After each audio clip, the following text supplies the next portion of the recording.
What is going on, guys? It's Forerunner, and today I have another NHL 15 commentary for you guys, and today I'm bringing you my Central Division 2014-2015 NHL season predictions for you guys today, and it's going to be the same format as last time. I'm going to be going 7 through 1 on the teams that I think will be the best at the end of the regular season.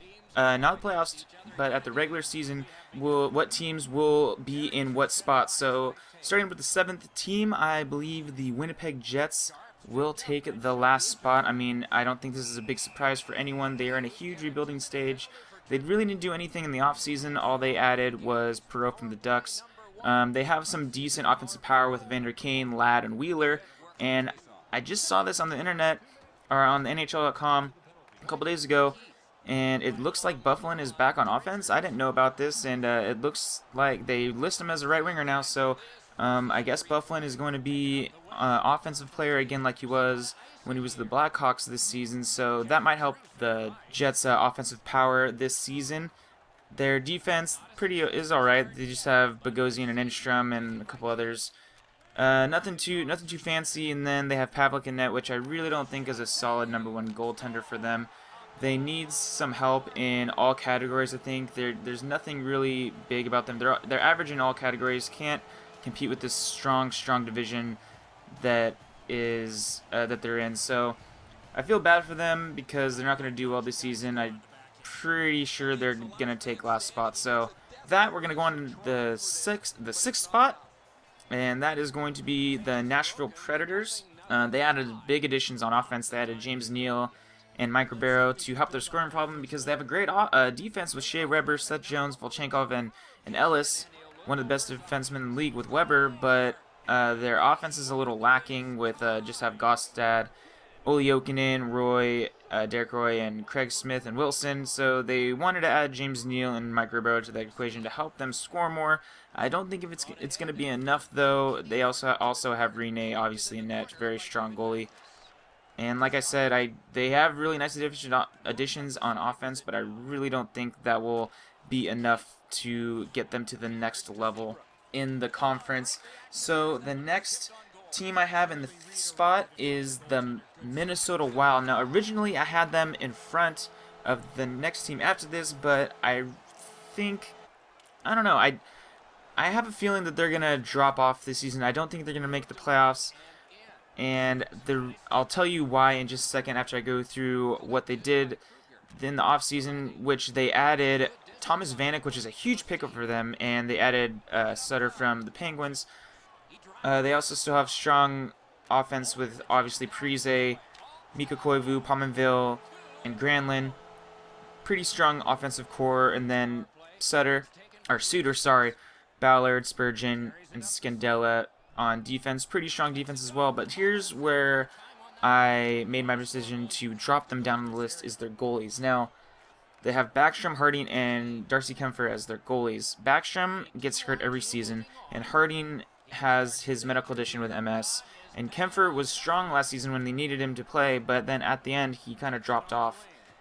And I would know because I had him on my fantasy team, and I picked him up right when when those two goalies went out, and he played amazing for me, and then afterwards, the last couple games, he kind of died out. So my biggest question is the Minnesota Wild's goalies. I mean, Backstrom is very injury prone. Harding has medical condition, and Kempfer, maybe if that happens to the Minnesota Wild again, will Kempfer be able to take the helm again like he did, or will he drop off? So that's why I put the Minnesota Wild way back on the list. I would like to put them higher, but I mean, I just can't see them moving past their goalie problems. Moving on to the 4th team on the list, that's going to be in the 4th spot, and I think that's going to be the Dallas Stars.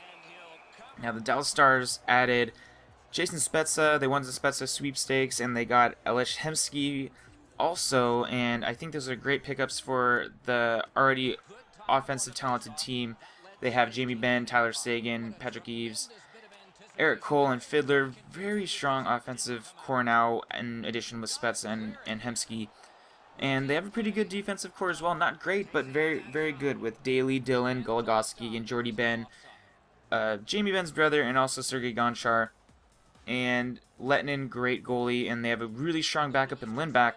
So I really think their biggest concern is their defensive core, which is strong, but I really don't think their defense can handle the rest of the firepower of the rest of the division. So that's why I put them in the number 4 spot. And the number 3 spot, I have to give it to the St. Louis Blues.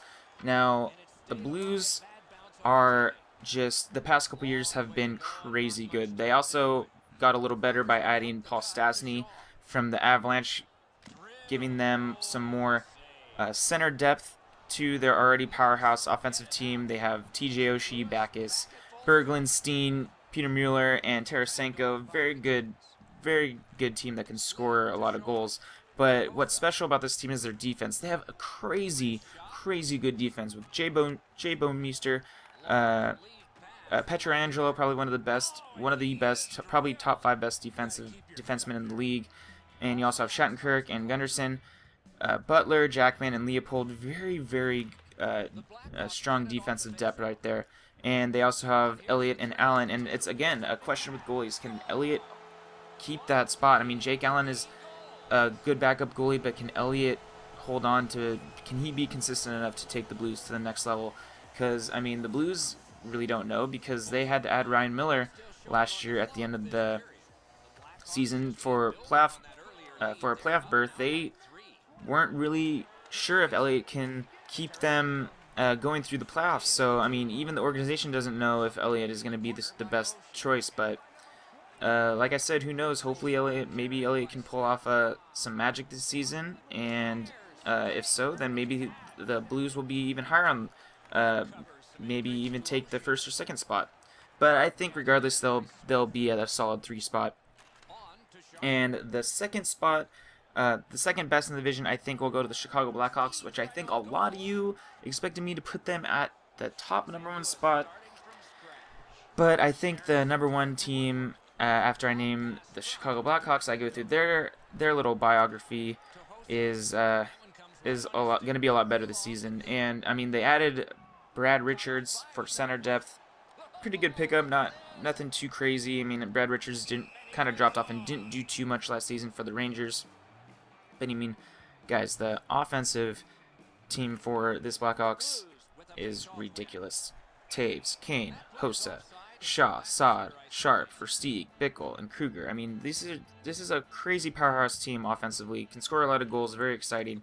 Their defense is also great with Keith, Seabrook, Hjalmarsson, Leddy, Alduya, and Rosenvall. Probably Keith and Seabrook, one of the best defensive tandems in the game.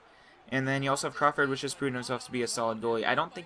I think Crawford is a little overrated, because I think the offensive part of the team does most of the work by scoring a crazy amount of goals, and Crawford just kind of holds on. I'm not trying to put anything against Crawford. I just think he's a little overrated, but still, nonetheless, a very good goalie. Very good goalie. Like I said, on paper, looks like a very good team, but I really don't think they'll be better than the number 1 spot, which I think goes to the Colorado Avalanche. They added Jarome Iginla from the Boston Bruins, and their offense is just stacked. They have Matt Duchene, Nathan MacKinnon, Gabriel Landeskog, O'Reilly, Ginn, Talbot, Tanguay, and Briere. And the pretty solid defense with Eric Johnson, Brad Stewart, Wilson, Hayda, Nate Gannon, and Barry.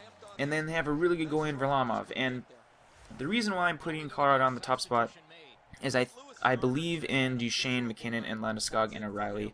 I really think these guys are getting better and better each year. They're not even close to being in their prime, which I think will become in a couple years. They're just always going up, always getting better. McKinnon, his rookie season last year was amazing. I mean, I expect him to be even better this season. Landeskog, I think, has proved to be a very good captain, very strong player on the puck. And Duchene, what else do I have to say about Duchene? I think he is just amazing as well. His crazy speed, and then also adding Jarome Iginla to that mix, adding some veteran knowledge to these youngsters. So I really think this team can pull off the number 1 spot in the Central Division. But that's just me. That's my predictions. What do you guys think? Tell me in the comments below what your predictions are of this Central Division. Did I get it wrong? Should the Chicago Blackhawks be on top of the Colorado Avalanche? Let me know in the comments below, and the next prediction posting will be the Metropolitan Division, so look out for that, and I hope to see you guys on the next one. Alright, later guys.